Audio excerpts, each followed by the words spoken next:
Maaga pa nga. 7:00 pa lang. Pero kakain na ako ng tanghalian. Hanggang 2:00 na 'to. Kaya bumili na rin ako ng bihon sa daanan. At kinuha ko pala 2 rice na. Para abutin ng 2:00. Ayan. At pumasok pala ako 5:00 ng umaga hanggang 2:00 ng hapon ako. At nagising ako 4:00 ng umaga. Ganyan talaga ang buhay. Weather lang. Kaya kailangan ko muna mag-sign of cross bago kumain.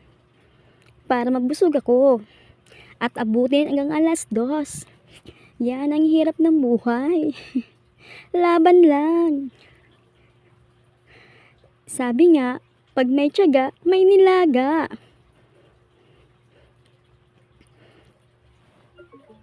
Ayan na nga, uminom na ako ng tubig.